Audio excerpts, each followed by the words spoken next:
Hey everybody, welcome to Sled Talk, where we love talking everything snowmobiles. From pulling your hair out to pulling the cord, there's nothing that we won't touch. I'm Rob Reed. I'm Steve Glass. And we are here to talk about our last show of the season, Steve. And you finally got the intro memorized properly. Finally. It's not written down anymore. It took me a long time, but actually, if you've noticed, I haven't used that most of the season. I know. But I did finally take the time to memorize it. You know, I decided, when I'm in the can, to read that and memorize it instead of the newspaper. Good for you. Yeah. So, anyways, as always, let me start fresh with that. Sorry.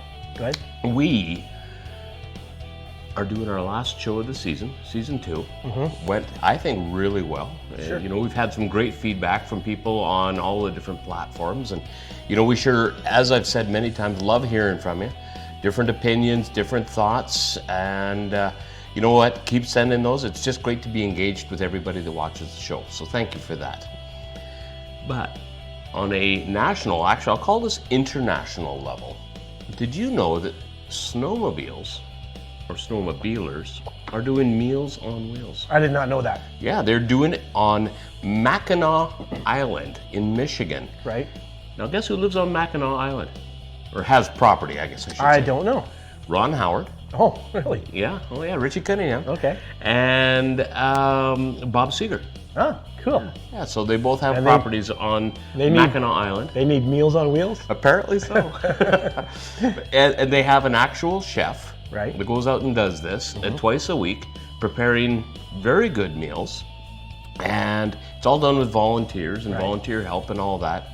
And people are running around delivering these to community members that can't necessarily get out and need a little extra support, provides them some visitors and, some social interaction, which is always great for people that are somewhat isolated. Yeah. And it just sounds like it's a fantastic program that's working really well for those people. And on top of that, on Mackinac Island, you can run your snowmobile through the drive-thru. Oh, that's cool. Yeah, which will lead to another topic later in the show. I don't think you can here, can you? I will. Okay. But not right now. I'll get to it later. On a more local level, Steve, Minnedosa's doing a show and shine. Oh, yeah. In fact, I think by the time this show comes out, they'll have already done it. Their third annual. Yeah, third annual. So Indoor. We were talking about going to that. Yeah. So, we'll see how that all comes together, because we've got an event with one of our buddies, his daughter's wedding social. The night before. Yeah. So we may have to find a driver, just so we can sleep in the back seat. But now we'll be good. But yeah, it'd be interesting to head out to that Minnedosa show and shine, get a few pictures, meet a few people, that sort of thing. It looks really good. I sent you that video the other day, right? Yeah, it was really cool. All indoors, so it doesn't matter about the weather. Yep. Yeah. One of the things you wanted to talk about was marketplace scams. Oh my God. Yeah, okay. Okay, so I haven't had this, I don't know, I guess I don't spend enough time on the internet. Like, what's going on? I've been trying to buy a snowmobile trailer all winter, and I think everyone I've tried to contact, well, not everyone, but 80% of them have been scams. Really? Yeah. But why would that be a hot topic for scammers? I don't know. Snowmobile trailer. I don't know, but I don't even know how, they don't even ever get back to me asking for a deposit or nothing. I had somebody say they figured they'd check out my profile when I asked them a question, and they see that they're not going to be able to scam me, so they dump it. I finally got one guy to go back and forth with me a few times, then he just shut me off. Yeah. And I'm not trying to ask questions like, what's your lowest price? I'm just saying, where is it and when can I come see it? Right. And snowmobile trailers, all trailers, all winter, I was either getting, basically I just wasn't getting any replies at all. And then I'd ask about that. And then there was another guy selling this twin track snowmobile, and the price was ridiculous. It was like $500 for this restored twin track snowmobile. Oh, you sent me that one. Yeah. And then I actually was talking to the guy that owned it in Quebec. Yep. And it's just a scam.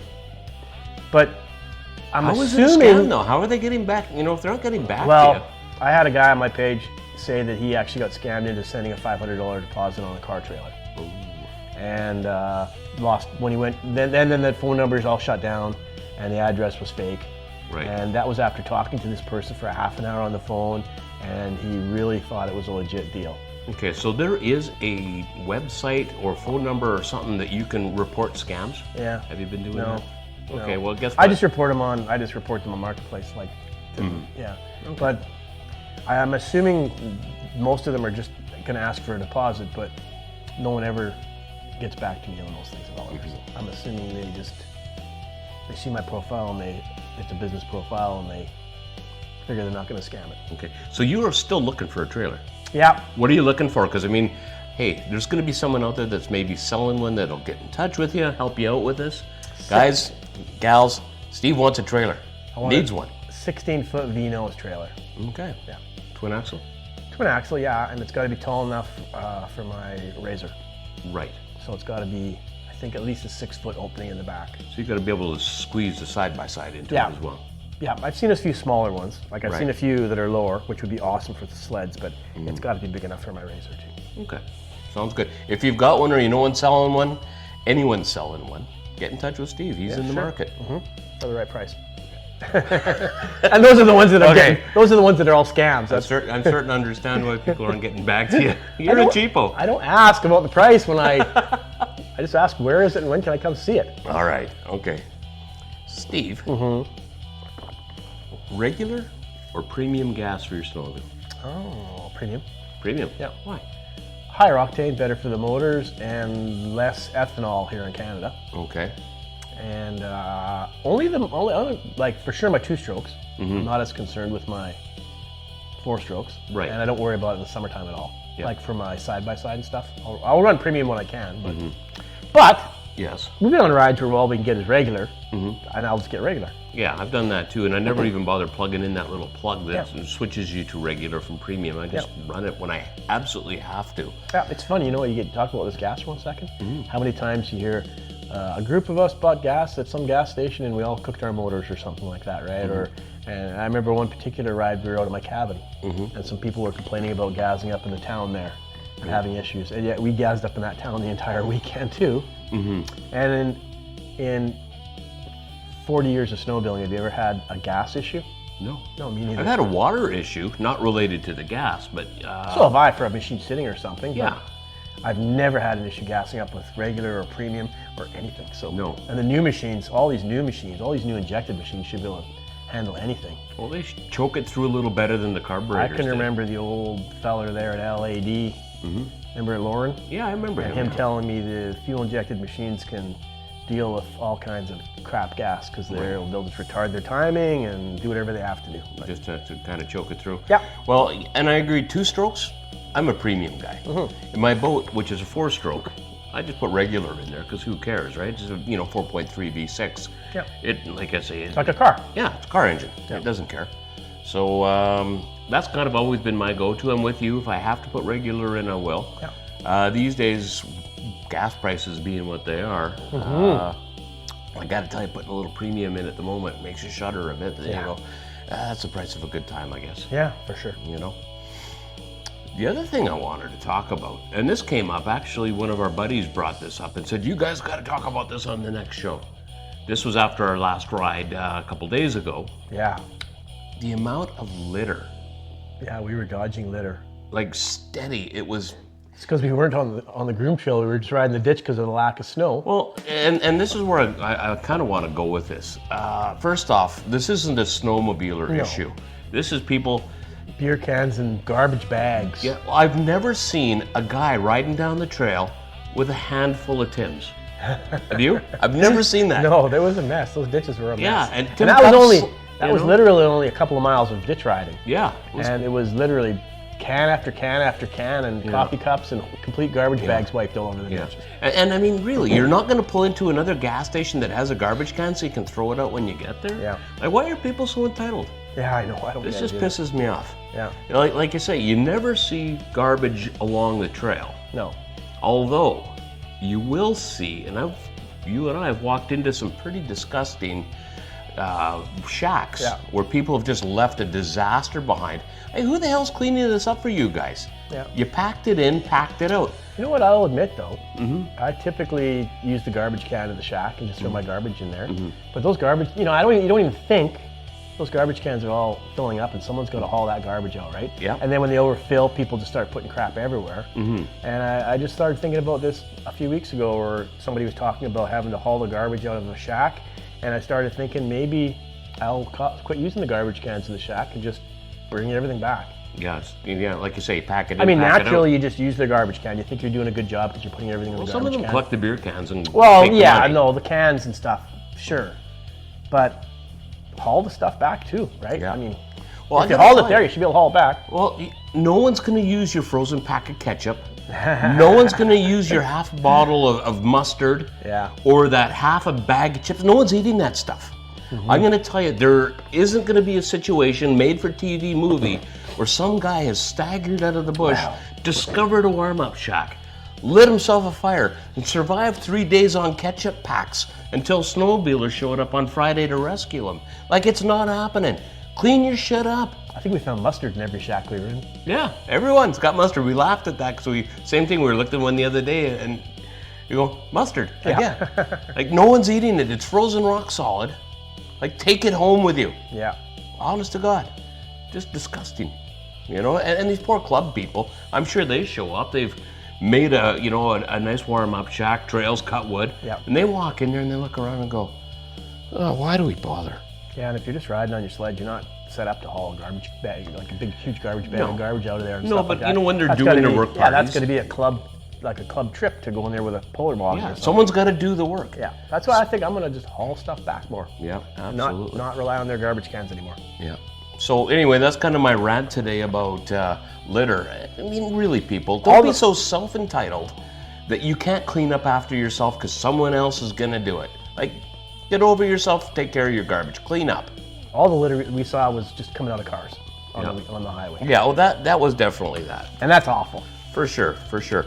So I got a interesting, what was she thinking? Oh. So there's a lady down in New York who I guess was working for the Chamber of Commerce, and I was very involved in the Chamber of Commerce here in Winnipeg for a number of years and even sat on their board of directors for a while. And so I've got a fairly good understanding of how chambers work. But this woman, on her first shot, embezzled $160,000 from their local chamber. Wow. To basically pay off her mortgage or whatever financial situation she'd got in. But I guess it worked so well that she did it again. Second time, she stole $315,000. And in the process, she ended up buying herself, let's see, a new vehicle, a tractor, and a wagon for her yard, I guess property, I don't know. She lives on a farm. She bought some snowmobiles, multiple snowmobiles. Now, I'd almost give her a pass on that one. Almost. An ATV and a UTV. So this woman is now facing 3 felony charges in the U.S. for theft over whatever and all that sort of stuff. But what was she thinking? Yeah. Like, you're going to steal over 300 grand from an organization? You don't think they're going to miss it. People do it. Well, but they get caught. Absolutely. Those companies audit themselves. Yeah, so she, what did they say here? All purchased items were determined to be for her personal use and personal gain. She was arrested at her home. So some snowmobiles up for auction again soon. In New York. Yeah. I still think we need to watch out for that guy in Wisconsin because those sleds will come up pretty soon. Yeah.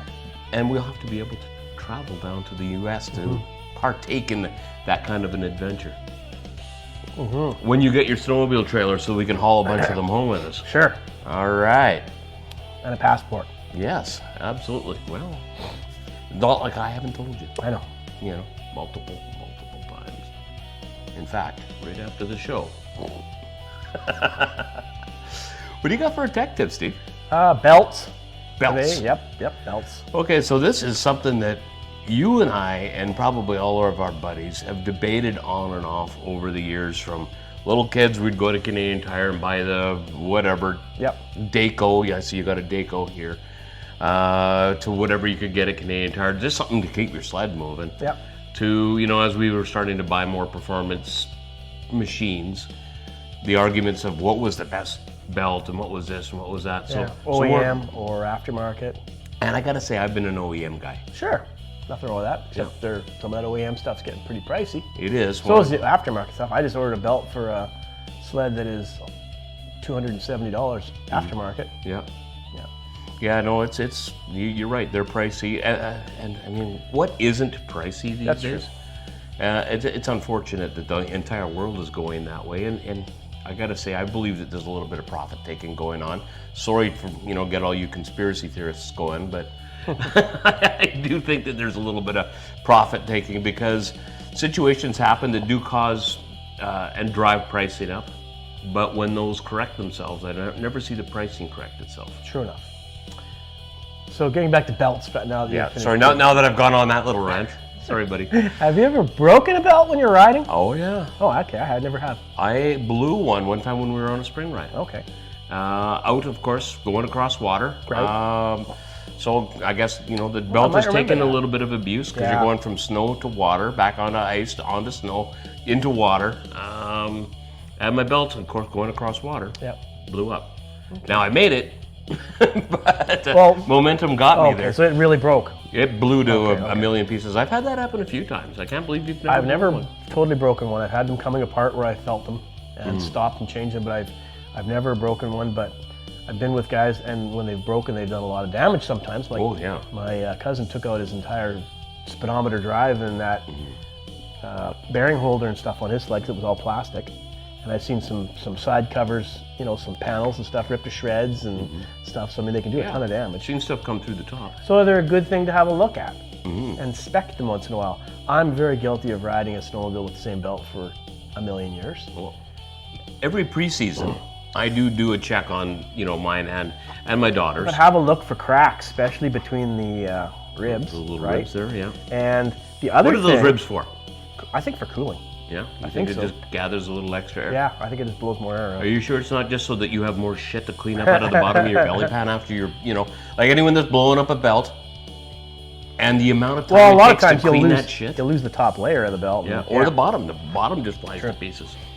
But the other thing is, like I had a guy bring in a sled last week where he thought there was something wrong with the chain case because it was very jerky driving. And when I was looking at it, he had one section of his belt that was skinny, probably from being stuck and just smoking his drive clutch on it for a while. See, my daughter did that last year in a very warm condition. The sled got a little hung up, and so we made it another quarter mile, and she stops, and I said, "What's going on?" She said, "Oh, my sled's not running right." Clunk, clunk, clunk. Yeah. I looked, and that's exactly. It looked like what do they call that? French curves. Yeah. So I mean, and it's when you're looking at your sled, check your belt deflection, make sure your belt's sitting in your secondary properly. And on this machine, I was doing the belt deflection, and I was just spinning the belt, doing a revolution with the clutch to see how it was riding in the clutch, and it would hit a spot where the belt would just disappear down into the secondary, so it's worn out there. Yeah. And that's going to be, your clutches are going to be chattering away like crazy when you're riding. At speed, you might not notice it so much, but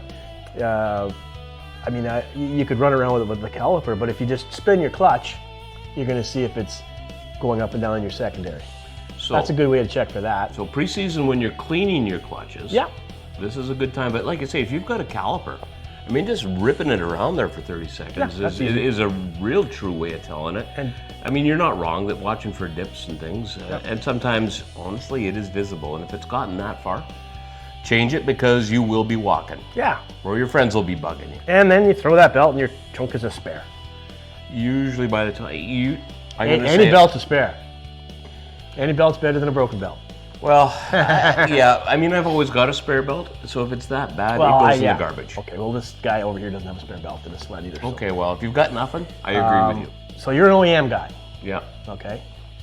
I used to be, and I've had a Skidoo dealer tell me that the aftermarket clutches or belts were actually too hard a rubber and they'd wear out your faces of your clutches. Could be. But all I've ever run is Ultimax in my machines. And so I sell Deco and Ultimax. Ultimax I like. You see, and I've heard that story about, the harder rubber burning out your clutches. And I got to tell you, to me, that's just a urban myth. I think. For lack of a better term. I think it's bullshit. Yeah. But I do believe that different manufacturers do have different compounds and different the grip like tires. And there is going to be, there can be a slight difference in size too, right? Mm-hmm. The angles. Because there'll be different part numbers. Like when I was looking up Polaris for this machine, there were several Polaris part numbers that matched the same Ultimax belt.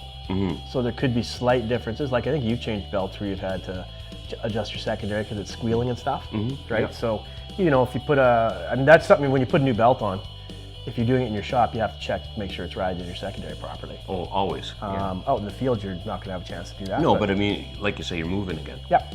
But have a good look at your belt. You definitely don't want to break a belt and cause all that damage. And you don't want to bring it in for service if it's just a worn out belt. Right. And yeah, that's my talk for today about that. That's your tech tip. Yep. All right. Any summer plans, Steve? Try to restore a couple of snowmobiles. You talked about a couple. Actually, in your Facebook page, you put up a post of which of these sleds should I repair? Yeah. Or restore for the summer? First, yeah. And so what did you come back with? My 88 or 79 SRX. Yeah, that's number one? Yeah, that got like 4 times the votes. Yeah. And it was something I really, really want to ride that machine. So ahead of your drifter? Well, yeah, I want to ride it. Like, it's going to be fun. So, and it's in decent condition. So we keep both looking at it over our shoulders. I had a guy in who restores snowmobiles the other day, and I was asking him about doing the aluminum work. In front of you. I know, do the aluminum work. I just like looking at it. Look at it after the show, you knucklehead. Jeez. I want to get that one done first. Yeah. And then I got a lot. Actually, my drifter got the second most number of votes. Did it? Yeah. Yeah. And then my skidoos were at the bottom. Shocking. My Blizzard 7500 and my Motoski Sonic got the least number of votes. Yeah, I can see that. The people who wanted me to do it were very passionate about it, but...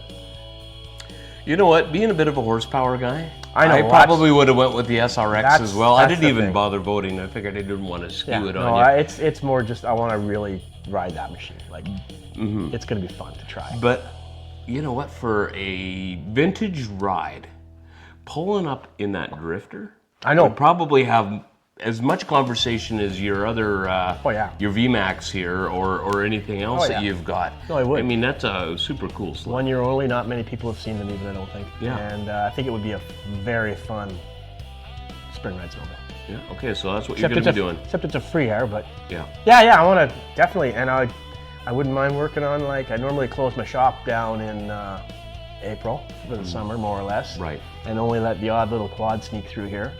But I wouldn't mind doing snowmobile motors this summer. If anybody has a motor they want rebuilt. Don't wait for the fall. Yeah, don't wait for the fall. But I can rebuild it slowly on my own time. And I really just want them brought in motors only. I got a guy bringing me a motor. I don't want to bother with trying to take them out of the snowmobiles over the summer. Right. Bring me a motor, I'll rebuild it. Yep. You got all summer to put it back in your snowmobile. It's not going to be super fast because got lots to do in the summer, but I'd like to do that all summer. I'd like to just keep working on snowmobiles all summer a bit. I'm kind of fighting the same thing because on our last ride, both of us broke a shock. Yeah. And on mine, and I was just looking at it yesterday, you and I talked about this before the show started, about do I want to do it now or do I want to do it in the fall? And we're in that kind of that dead between seasons moment. Yeah, it's easy to put your sled away till next year. Yeah, but at the same time, you got time to do it because I'm not cutting grass, I'm not doing any of the yard work. I've got the time to do it. Yeah. So I wonder if I should just knock it off now, and then in the fall, it's a quick preseason, and away you go, as opposed to... Because if we got early snow and now I'm screwing around with it, right. See, I'm talking myself into this And now. you could have a hard time finding that shock too. Well, yesterday I was talked right out of it by myself. And now I'm talking myself right back into it. Doesn't your snowmobile sit? Oh no, you put it in your trailer all summer. I put it in the trailer all summer, yeah, so it's out of the way. You got lots of room in your garage. Yeah, I know. Let it sit there in your way until you get the shock fixed. Yeah, and you're going to get yours back together as well. So yeah, I'm not leaving mine. I'll get that fixed up as soon as I can. So you hit some sort of a stump. I hit a stump, I believe but it was I a do stump. not think that is what broke. I don't know if that's when my shock broke. Okay. But yeah. Yeah, you hit that. Snap my front shock off. Yeah. Yeah. And then later in the same ride, I don't know how this happened, whether an idler wheel, because there's a damaged idler wheel in mine, came loose. And I don't know if it knocked the reservoir out of the little holder, because at this point I had 800 miles on the sled. If it was going to come out of the holder before that, it would have happened hundreds of miles You before would that. think, but you never know. Yeah, so I'm thinking it's the idler wheel, but I don't know. So I got to replace an idler wheel. I got to replace the high pressure hose, the reservoir that we both happened to stop in the middle of nowhere on the snow. Look at that, a reservoir. Yeah. So I Turns out it grabbed was it. mine.